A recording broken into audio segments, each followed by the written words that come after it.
Welcome, everybody.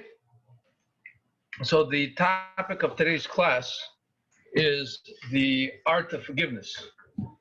The reason why I chose this topic specifically for this week, this Saturday night, many communities the world over, including the Chabad at Rego Park, will begin reciting the prayers called Slichas, or the Sephardi pronunciation will be Slichot, the prayers of forgiveness. In Sephardi communities, many communities, they started 20 days ago in the beginning of the month of El. The Ashkenazi European community is to start the Shabbos before, the Saturday night before Rosh Hashanah. So we'll be starting 1 o'clock in the morning.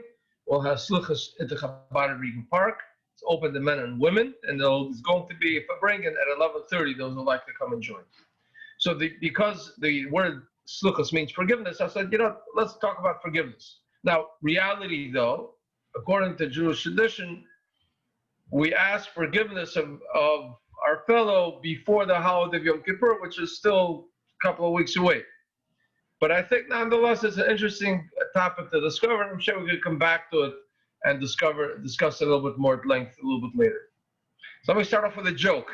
There was a rabbi that was giving a sermon before Yom Kippur, and he was saying how the importance of asking for forgiveness, especially from those people that wronged you, all of your enemies, and because it's really important that it be done properly and before Yom Kippur. So he said, all of those here in the audience who would like to ask forgiveness and are ready to ask forgiveness from all of the people that wronged them, please raise your hand. Okay, so a rabbi is not asking for money. There's nothing lost. So everybody raises their hand, besides one person, right? Mrs. Gertrude Hurwitz doesn't raise her hand. She's sitting there. Everybody to the right raises their hand, to the left raises their hand. She's sitting. Gertrude is sitting in the middle of the synagogue or the balcony, wherever it was. She doesn't raise her hand. So the rabbi says, Gertrude, is it possible that you have one person in this whole synagogue that doesn't have enemies to ask forgiveness from? She says, yeah. She says, wow, Gertrude, could you stand up and can you tell everybody, how is it that you don't have any enemies? Everybody has somebody they're upset. I said, very simple, Rabbi, I'll tell you. I'm 98 years old, and all of those nudniks already died. So I don't have any enemies, because everybody's dead. So that's one way to look at it. But obviously, jokes aside, forgiveness is a very central tenet of Jewish life. And I think in understanding what is that we're asking from God to do to us, and it's also therefore important for us to understand what is it that we are expected to do towards other people. What is forgiveness all about? So today we're going to discuss some of the ideas behind forgiveness, maybe go a little bit deeper in understanding what it means. And again, we have some time before Yom Kippur, but I think this is a good time to take a closer look. So first of all, why do we have to forgive? Why do I have to forgive? Somebody wronged me, I don't have to forgive them. Let them ask for me. So the truth is, according to Jewish law, there are two separate commandments connected with forgiveness, or rather, taking revenge. One is nekama, and one's called netira. Nekama is revenge. Netira is being vengeful. The difference between them is, nekama is that if I want to borrow a hammer from you, and you say no, and then tomorrow you want to borrow a hammer from me, what do I tell you? No, you're not lending me a hammer. I'm not going to lend you a hammer. It's a good, straight there. Okay, not so much, because nekama is an aveira. It's a sin. It's one of the 365 mitzvot lotas, things you're not allowed to do. There's another one called netira. Netira means that if I want to borrow a hammer from you, and you told me no, tomorrow you come to borrow a hammer from me, and I say, oh, of course, sure, to show you who I am not like you, I'm going to lend you a hammer. Rather than just shutting up and giving the person the hammer, no, I'm not like you. Fine, no problem. I don't have grudges in my heart. I never have grudges in my heart. I forgive everybody. I forgive you. Why should I remember that you did not lend me a hammer when I needed it? Yeah, I thought we were friends. I was going to give you a shirt off my back. You said, no, hey, water under the bridge. Here, take it. I see, no problem. No, not like that. You can't do that. Because you do have it in your heart. And you did not forgive. And the only thing is using this opportunity to, and Yiddish would say, einziddeln. You want to kind of push it in a little bit further. That's not okay. You can't do that. So that is how you should forgive. Rather, why should? Now, how do you go about forgiving? There's two ways. One, that if somebody asks you, or rather, you should ask somebody else if you wronged somebody. You should go approach them, ask them for forgiveness, right? That's the act of it. It's not in the mind. It's in, it takes a lot out of the person to approach somebody who you feel, wait, well, it's not my fault. It was his fault or her fault. She started, he started. Why should I be asking permission and forgiveness? He should be asking forgiveness, maybe. But that's not the way it's done. And it takes a lot out of the person. You approach, you ask for forgiveness. But there's also the thinking behind it. The thinking behind it is that A, I was wrong by you. So you have three parts. First, I. Two, was wrong. Three, by you. And there's an interesting expression. It says in the Gemara that it's quoted in the Tanya that whoever gets angry at somebody else, our sages consider that to be tantamount to idol worship. Tantamount is a big word. Tantamount meaning not that literally you are judged as somebody that worships idols, because worshiping idols is one of the one of the big 10, the 10 commandments. That's number 2 right up there. It's also one of the 3 averot, the person has to allow himself to be killed and not commit. So what do you mean? Angry, road rage. Somebody cuts me off and I slam on the horn a few times. So what? Now, therefore, I'm like an idol worshiper? No. Speaking about in theory, the idea behind it. Why? And again, going back to the original point that we mentioned before. How did these things have in common? Because first of all, I was wrong. I was wrong. How could something wrong happen to me? First of all, it's the God of the world. And obviously nothing that happens by mistake. So it's not that this person who committed the offense to you is the one who originated it. It came from above. From above, they meant to arouse you to do tshuva or whatever other reason, and therefore it was through this specific person. Maybe he or she did not have to be the messenger for this specific thing, maybe. But the fact is it was done through them. And if it was done through them, when it happened to you, that means it happened from above. It wasn't, this person didn't do it by their own choice. 2, that how could this thing happen? You don't have a choice. The choice you have are for things that are in your control. What are things in your control? Your actions as they are relative to God, as a relative to another Jew. Things that are not in your control, which is the interactions that you have and the people that you encounter, that's not in your control. So what are you getting angry about? And 3, again, that you're getting angry, at this specific act, like, how could this happen to me? And again, how could it happen to you? Why shouldn't it happen to you? First of all, it could be a sign from above that you don't have to focus, in a specific situation. Maybe you have to work on your own anger management. Somebody bumped into you, oh, chutzpah, how could he, how dare he? Wait, easy. All right, so it happened to you. You have the option of not reacting. You have the option of not getting angry. You have all of these options. So therefore,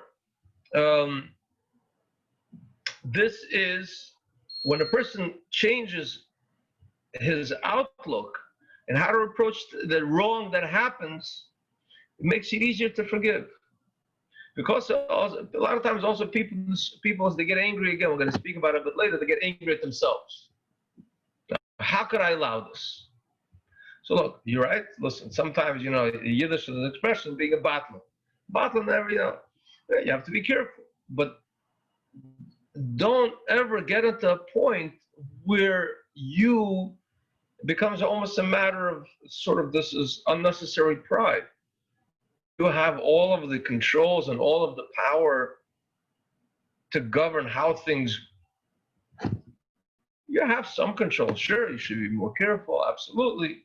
In halacha, you have things that if a person is negligent, but it could have been a thing where a person could have been more careful and something happened. Yeah, depending on the situation, could be liable for damages, absolutely.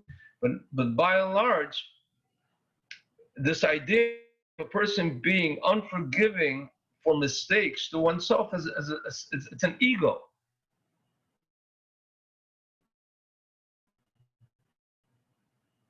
It's an ego. And he or she have total control over everything, even things that they have no control over. They have no control over other people.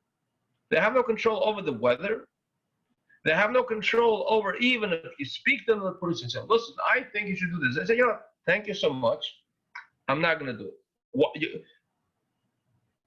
Something wrong with me, people don't listen to you. Well, you're entitled to your opinion, and you're right. And it could very well be that yours is the right opinion. But okay, you're not God. So what are you getting? Why are you getting so, tied up on not allowing this mistake? So this is the idea of forgiveness. The idea of forgiveness to others means you acknowledge, look, okay, however it was, but it wasn't, while you could have acted differently, ultimately I also recognize that there's something above, greater than you, that caused this to happen to me. And it caused it to happen to me because there's a lesson that I need to learn that I otherwise wouldn't learn. So in reality, thank you. People learn from experiences, negative ones as well. Right? So when is the right time to ask forgiveness? In fact, the right time to ask forgiveness is after the wrong has been committed. That's usually the best time. And the fact is that a person should not carry anger in their heart, but also a person, in other words, should also be in a way, the Rambam speaks about it, we'll speak about it a bit later, where there should be an openness. If I feel that you do something wrong to me, saying so, it's fine. If you do it respectfully, say, look, I'm not sure, things happen. What was that all about? Like you said something, in a sense, a lot of times people feel uncomfortable. I'm going to bring it up, and then he's going to think that maybe you overreact. That's a possibility. That's fine. People do that all the time.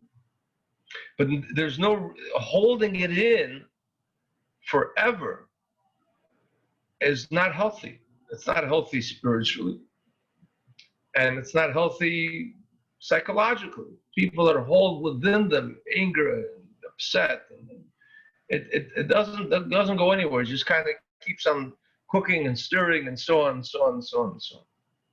Right? So the best time to ask, first of all, you don't ask a person right after the mistake happened. You can wait a little bit, because a lot of times people say, "Oh, now you did this to me. Now asking forgiveness, I'm not ever forgive you." So you have to be intelligent about it. Sometimes it's better to wait and put aside. Everybody's calm, and you come over and say, "Look, whatever that was, it shouldn't have happened." And it has to be sincere, obviously. It has to be sincere. A person needs to really feel that they wronged the other person, and then they should ask. It also goes to say that the person being asked forgiveness, it says, and we're going to speak about this a little bit later, that we learn from Hashem that Moshe Rabbeinu asked him to forgive the Jews, and Hashem agreed. Why? Because a person should not be the type of person that doesn't forgive. Obviously, you're speaking about a person who asks sincerely, for the same reasons I mentioned before. I'm going to get into a little bit further in depth. Very beautiful idea of the Rambam, really sort of the really depth of what forgiveness is all about. Now, how can you know if you're forgiven? How do you know if you're forgiven? So first of all, if you ask a person sincerely, and you ask him once, you ask him twice, and you're sincere about it. So the assumption is, A, that if he said he forgives you, that he forgives you. If you said after past 3 times, the person should not hold back forgiveness from somebody else. But how do we know? How do we know that God forgives us? I don't know that God forgives us. We pray. If I wrong somebody else and I ask them nicely and they acknowledge and they tell me, yes, fine, you know what? Okay, never mind. Okay, done. Let's move on. I know. But how do I know that God forgave me? And we ask it many, many times a day. So I guess the simple answer is that if a person asks sincerely, and also sincerely means that I truly regret what I did, but I also know that I'm not going to go back and doing the same. I'm going to make an effort not to go back and doing the same again. If the same situation comes up and I'm tempted to do the same thing, I'm going to say, you know what, this is not for me. I'm not going to do this, whatever that thing is. And then that means that the tshuva, the forgiveness from God, was a sincere asking, and therefore a person is granted, because God grants forgiveness for people who ask sincerely. It's a very simple, maybe almost simplistic formula, but it's nonetheless one that works. So to recap, we spoke about the different dimensions. A person follows the idea of holding a grudge is one of the 365 violations of the Torah. A person is not allowed to hold a grudge, not in the heart. It says, that you should not hate your brother in your heart. So in other words, even if you're not saying anything, if you're not doing anything, you're not supposed to hold and carry hate in your heart. And I want to point out, those of you that that have a siddur at home, there's a beautiful, beautiful prayer that's said every single night. It's called Krishma Sha'al Hamit, the prayer before retiring to bed. Now, in the siddur that we use in Chabad, the siddur is called Nusachari. There's a special paragraph that we say before we begin the rest of the prayers. What is the paragraph? It begins with the words, Hareini Meichel Chomi, I forgive everyone. I don't lie down, I don't go to sleep without in my heart forgiving everybody that wronged me this day, not only here, but in the previous life, in a different Gilgal. Don't even ask. In this world, in another world, in this reincarnation, not any possible way, I, God forbid, don't want to go to sleep or return my soul to God, to the Creator, with any kind of a hatred or animosity, or even don't go to sleep with the stuff. Let it go, whatever it was. So I want to take a short detour, a slight detour, tell you a story. Tell you a story of how a chassid in the old days would do Krishma Shalamit. The story is about Rabbi Mendel Futterfast, legendary chassid, serious nefesh, self-sacrifice. Somebody who also constantly kind of demanded of himself to improve and to be better and so on and so forth.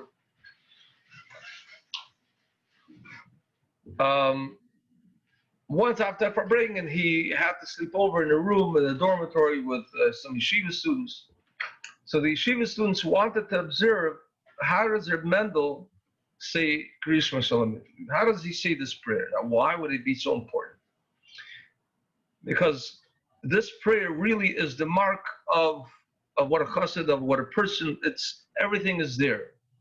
Stock taking, thinking over one's behavior. So while a person doesn't actually verbalize it, you can observe people who are deeply in prayer. When you see them, you can sense it. Now, I'm not saying they say a lot of words, but by observing them, you see this person he's completely enveloped, mind, body, and soul in the words that he's saying. And I wanted to see, how does Reb Mendel say this prayer? And he snuck out, and he's watching him, And what does he see? He sees Reb Mendel, at the time of the story, was in his 80s. He went through Stalinist gulags. He was separated from his family for many, many years. I mean, he had a lot that he lived through. And he observed Reb Mendel standing there and sobbing like a child. Man in his 80s, crying.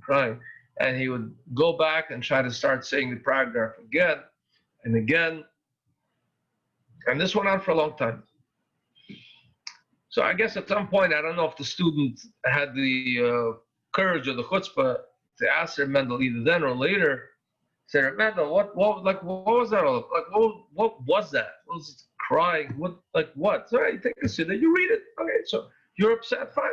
But and nobody died, you know? I mean, what's with the tears? He said, okay, first of all, that wasn't your business. That was my own thing. I don't have to tell you. But because you asked, I'll tell you. In the beginning of the paragraph, it begins with the words, Hareini moivel chol mi. I hear, therefore, forgive everybody that wronged me. So you say, okay, sounds reasonable enough. It does to you and to me, which is fine. Reb Mendel didn't think so. Why? Who am I? What am I? That all of a sudden, somebody wronged me. So he was stuck not on the part that he had to forgive people. That's fine. He was stuck on the point that in order to forgive people, he also had to take offense at the fact that somebody told him something. To take offense means you have a sense of ego. Not I mean an inflated ego, it's an ego. And again, for me and you, I mean, we get upset, people tell us things and we get over it. Sooner or later, hopefully. But Reb Mendel, he was wired differently. The idea that there was an expectation that he was going to have enough of an ego to be offended by somebody, that itself bothered. Why should this be, why would it even matter that I have to be standing here thinking who, what, well, nobody, why? Am I a personality that needs to be constantly kind of, oh, take it easy, oh, don't get upset, that was only, maybe someone on the abstract point. But again, I wanted to emphasize the idea there's a deeper level of forgiveness, as it were. So that is sort of the basic outline of the idea of forgiveness. Throw in another joke. The person, circling around, trying to find a parking place, or trying to get to a supermarket. Supermarket parking lot was full, and he saw right next to the supermarket there was a synagogue or a temple that had, the parking, a few parking spaces. So he decided, he pulled in behind one of the spots. He figured he's going to run in, buy a gallon of milk, run out, nobody will know the difference. As he's getting out of the car, he sees a sign on the wall. He says, what does the sign on the wall say? It says, dear friend, we understand that you might be tempted to use this parking lot even though you're not a member of the congregation. We also understand and want you to let you know that our rabbi told us that before Yom Kippur, we have to be more forgiving. And we are trying to. But don't make it too hard on us. Don't push it.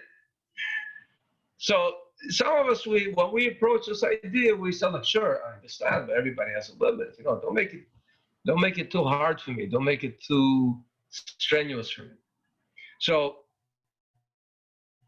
I think the next part of what I want to speak about really goes a little bit deeper into that. But before we continue, I just want to end off. So what is therefore the solution of how a person can train himself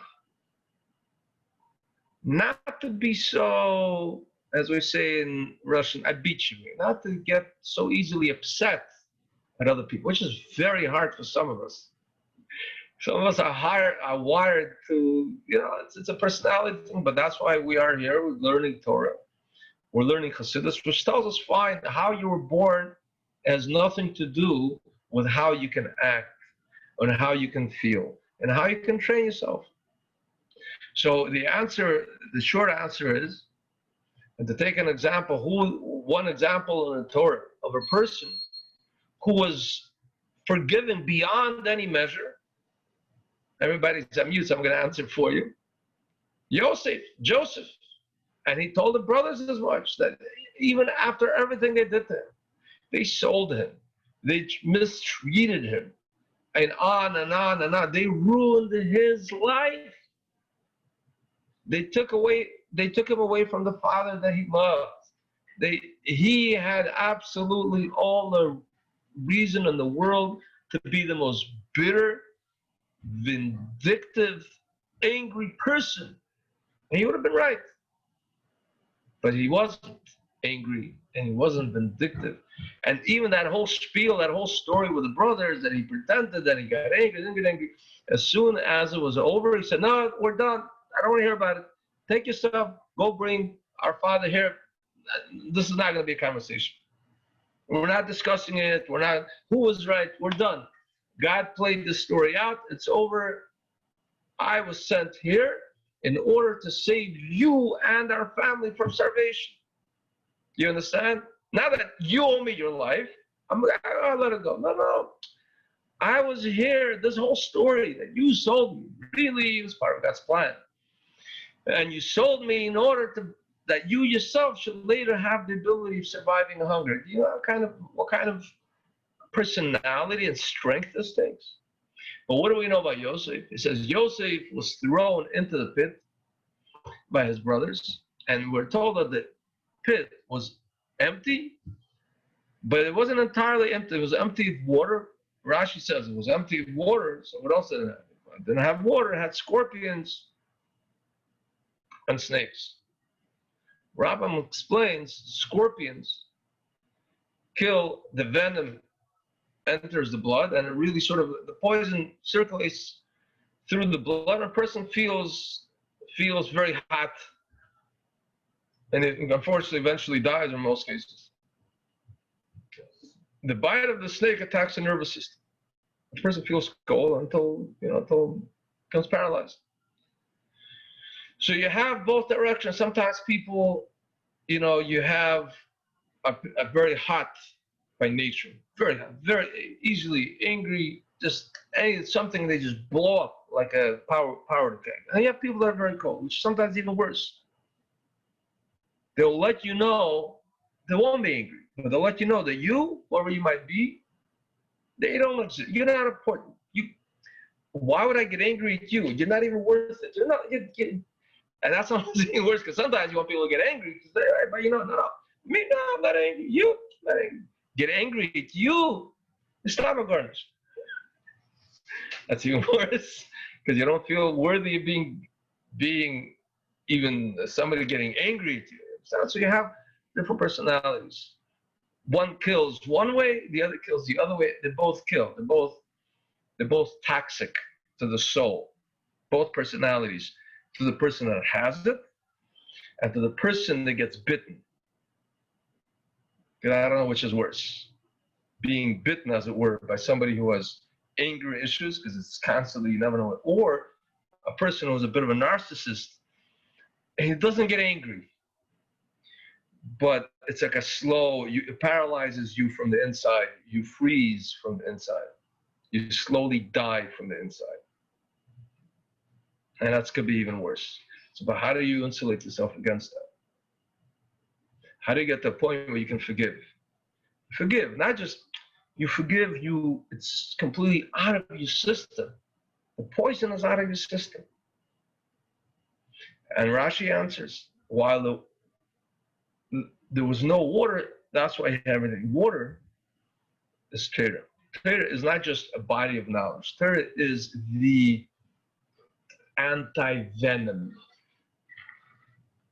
Torah is the anti-venom. Chassidus especially. It is that which gives a person that anti-venom before he even gets bitten.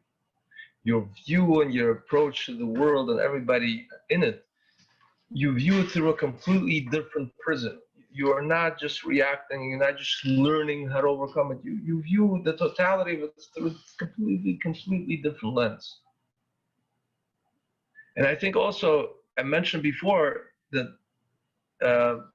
this Saturday night we'll begin saying Slichot or Slichas, and there's a story that I, as an introduction to the next part of the class, that I think it's really connected, and those who've been to my Farbangas have heard this story before. It's worth repeating. The Alter Rebbe, Rav Shneir Zalman, had a chassid, his name was Rav Shmuel, who was known for two things, among other things. He was known to have a sense of humor.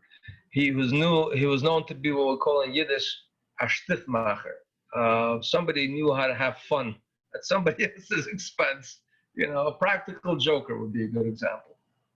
He also needed to be a tremendously deep spiritual person, which usually those two things don't work together, but that's because we don't really understand human beings to the extent that we can or we should. They're not mutually exclusive. A person, sometimes on the contrary, a person who puts up a persona of being somebody who doesn't care, maybe is a bit of a practical joker, but the inside, there could be so much depth that sometimes we ourselves are completely caught off guard. So he was somewhat of a similar person. 1 year before the start of Slichas, he was staying overnight in a hotel. The hotel owner says, "Oh, he sees a Jew long white beard, big talus bag, books." He said, "Oh, so you must be a very saintly, important rabbi. So I'm gonna wake you up for Slichas." He said, "Whatever, fine." Comes 12:45 in the morning, right, or 12:30 before the hotel owner has to sit out to go to synagogue, to go to Slichas. He knocks on the door. And Rav says, "Who is it?" He says, "Oh, Rabbi Yid. If you don't mind, please get yourself together. We're going for Slichas." So instead of hearing Shmuel say, "Oh, right. Soon, give me 2 minutes." He said, "Wait, what? Wait, it's 12:40. 12 what? 12:30? Why are you waking me up 12:30 in the morning?" I said, "Wait, I'm sorry. You probably, as we say in English, you're a little bit discombobulated. It's in the morning. You're not sure what's going on. It's the night before Slichas. Come, you'll join me for Slichas." And Rav Shmuel continues, says, I don't know what you want from me. I'm not going anywhere at 12:30 in the morning." So now this person's confused because he realizes Rav Shmuel knows the time it is, and he is not responding the way he thought he should. Shmuel, realizing that the hotel owner is a bit of a quandary, asks him, "So what is the Slichas thing? What is it?" I said, "Okay, Rabbi, you must have known this, but okay, we go to synagogue and we ask God for forgiveness." So, "Oh, fine, forgiveness, not forgiveness." Why? I wasn't ready for a question like that. I mean, why? Because we want God to forgive us. Okay, fine. And if He forgives you, so what? He's going to forgive us. He's going to give us good rain. Rain? Rain? Rainforest? What do you rain? I have fields. I have grass. And I need hay. He says, "You need hay? What are you going to do with hay?" He says, "Well, I don't need hay. My cows need hay. My cows eat hay. My cows give milk. And I have milk for people like you to have in the morning with your coffee."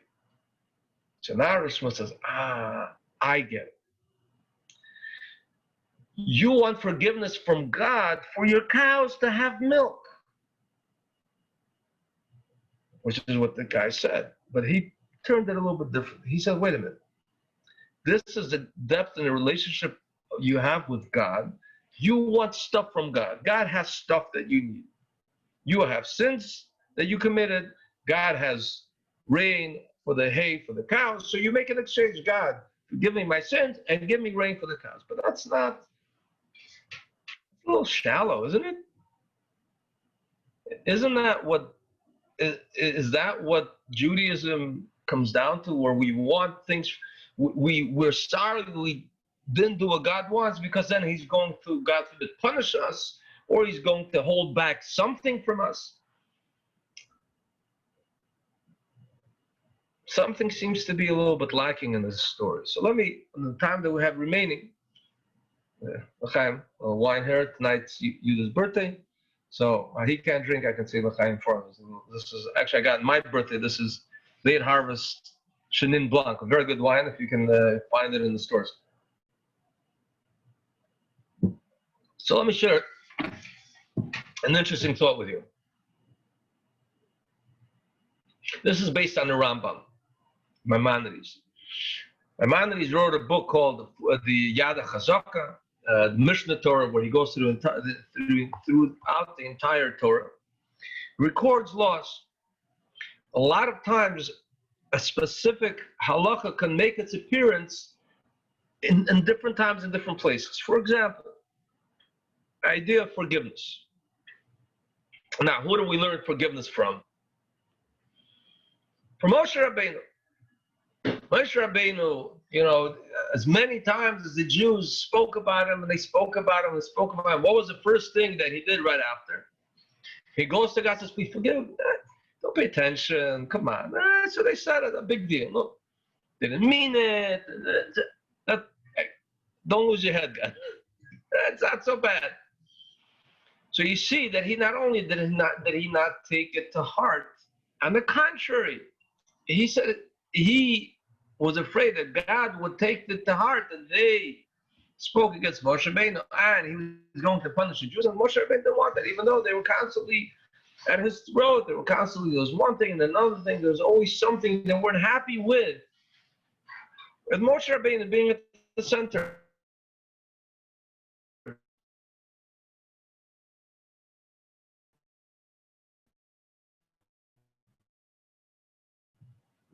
So the Rambam brings else is upset at you. You shouldn't hold it in your heart. You should bring it out. You should ask. Now the fact is, this idea appears in 3 different places in the Rambam. Why 3 different places? Very simple. First time, or one of the times, is where there is laws discussing injury, personal injury. Right? You damage somebody's property. You hurt somebody's feelings. It's a law.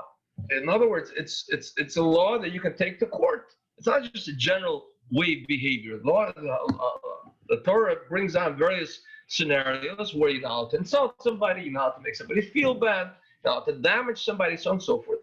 Part of the law is a person needs to ask forgiveness from the person from the injured party.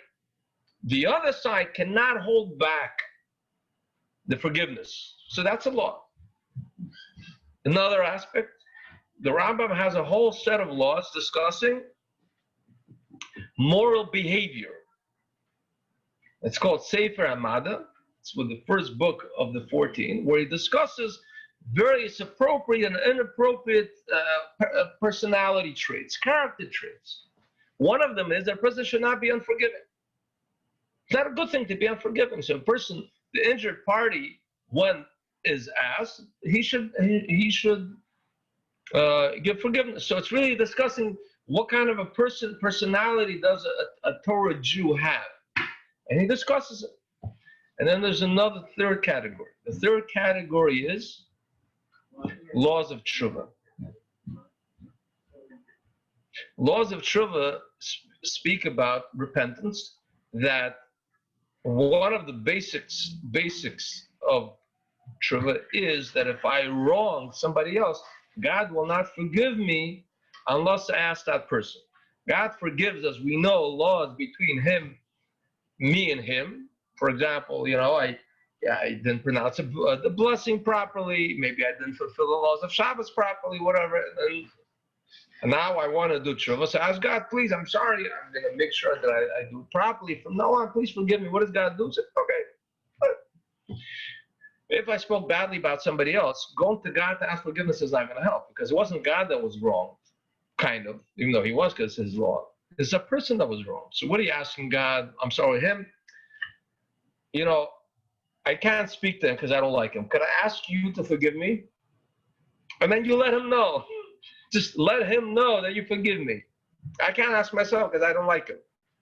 But you speak to him, right? God, so like in the dream, say, you know what? Oh, you know that guy? Hey, let it go. Me and him are good. I squared up. No, you wronged this person. You ask this person. And when he says okay, then God says okay. So there you have the 3 categories, but within all of them, you have the same basic fundamental, which is forgiveness. But here's an interesting nuance. I don't want to overstress the nuances because I don't want to kind of go deep into the weeds, but here's a very interesting point. In the first category, which is personal injury, The reason why, if I am asked forgiveness for personal injury, property, or whatever it is, I have to say yes, is because God says, you don't forgive him. Oh, I don't forgive him. Now, if I don't forgive him, God says, then he gets punished. Right?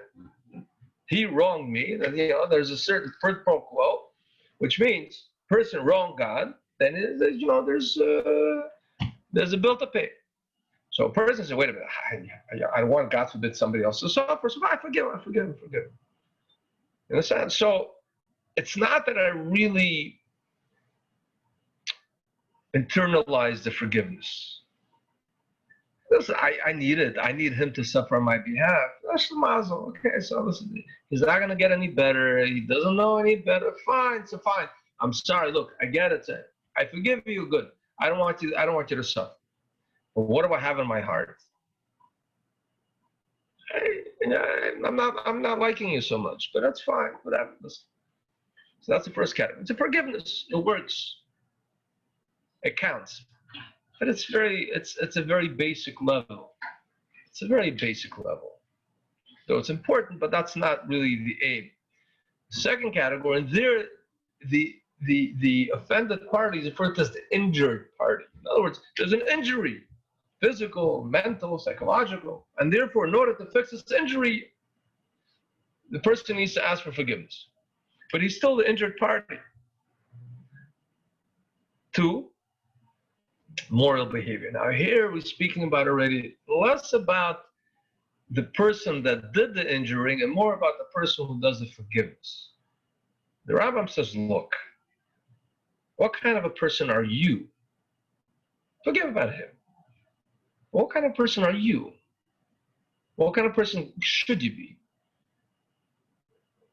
You should be a forgiving person. Because it's, again, throwing a bit of Yiddish, it's a pasnish. It's not appropriate for you to go around with a chip on your shoulder. It's just not. Okay? So, learn to let go. Simply because that makes you a better person. And that's also good. Being a better person is a good thing.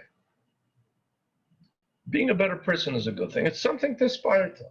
Therefore, in that case, the Rambam refers to him as the one that forgives, the forgiver. Because you become the forgiver. You're now a person that has it within you to forgive. You moved on. You don't hate the other person. You're not harboring a grudge against the other person. It's good. You have found it within yourself to forgive somebody else. And then there's a third category. That is about tshuva. Tshuva is a whole different level. Tshuva is not about only squaring things and not about being upset. It's about really reaching a different level of connection also within yourself. There, the Rambam uses the term person, Ben Adam. Because that's the ultimate definition of a Ben Adam, or as we say in Yiddish, a mensch, which can be understood in many different levels. Because a Ben Adam, what is the highest expectation or what should you aspire to? Is not only that you forgive because you don't want the other person to get punished. Because I need this on my head, really have so much going on. I want to know, oh my goodness. Oh, you see that? He gypped me on $5 and then a tree fell on his roof. I need this on my head. I don't need this on my head. No.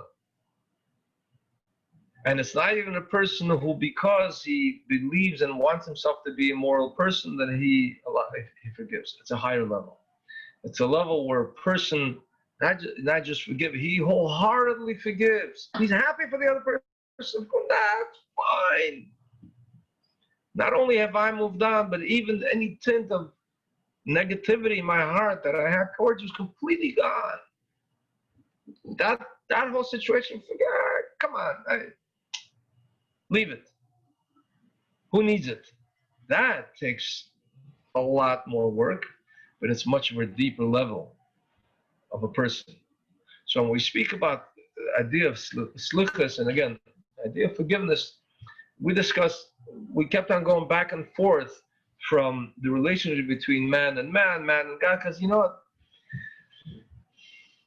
It's the same dynamics. It's the same chemistry. It's the same wiring. It just moves, because once you have one dimension, you are able to tap into the other dimension. Because ultimately, if you're truly able to, God mirrors our relationship to others with our relationship to Him. There's an expression that in the way a person measures others, he's also measured. And also measured meaning that the rules and the standards you apply towards others, ultimately, it tells God what kind of a person you are. And therefore, his relationship to you will therefore be the same way. So if a person is forgiving, but also, only as much as it needs to be, fine. Look, that's fine. That's a level. But God said, fine. Look, if I get that. That's how you understand your relationships. My relationship with you will be on a similar type of level. What kind of like nickel and dime? You a little bit for me, I'm a little bit for you, and you keep on going back and forth. But if you are able to achieve this level of forgiveness that the Rambam refers to, where a person forgives wholeheartedly, above and beyond, more than expected, more tzniah. On the contrary, the Alter Rebbe writes in Tanya that a Beinoni, when he feels a level of discomfort or God forbid a hate for another person awakening within his heart, what does he do? He goes completely in the other direction. He completely changes within himself how he views, because he knows that feeling is not coming from a good place. So therefore, that level of slicha, that level of forgiveness that a person is able to tap into and awaken within himself to others, not just the ones that he likes, but the ones that maybe feels has reason not to, ultimately that the relationship of God to him is going to be mirrored in very much the same way. Or just sort of coming at the end, I just want to know for the interesting, beautiful anecdote, beautiful story. The fifth Rebbe of Chabad, the Rebbe Rashad, cared tremendously for his mother, Rebbe Rivka, a tremendous level of respect, of love. Every year before Yom Kippur, he would go and ask her forgiveness. Because before Yom Kippur, he's supposed to ask forgiveness. So the Rebbe and Rivka would turn to him and say, God should forgive you like I forgive you. It's not that she was upset at anything, but this level of being, of completely, not just holding anything back and not just saying the right word, but just totally allowing and opening your heart to the other person will ultimately mirror the expression with which God opens to us. So therefore, when we go to Slichus, we go with this feeling, with an openness of our heart, of a vulnerability to God, but it's a vulnerability knowing that we put ourselves in His hands. We trust completely that what He does for the best. And therefore, we also going in, we allow the same feelings to be towards others as well. Just to open. Remove the partitions, we remove all of the masks, and we remove all of the trappings that we have. We're busy putting over and over and over, and we just allow ourselves to express our love and closeness with others, and trusting and believing that this is also in reality the closeness that we feel for the one above. And therefore, when we go to Slichus and we say, look, we're here, forgive us. Forgive us like we forgive others. Forgive like we forgive ourselves. There's an openness, there's a love, and that allows really for a deeper level of connection, a deeper level of tshuva that precedes Rosh Hashanah, and then builds up gradually and slowly to Yom Kippur, where we're actually able to really hit that high note. Okay, so that I'm going to stop the recording here.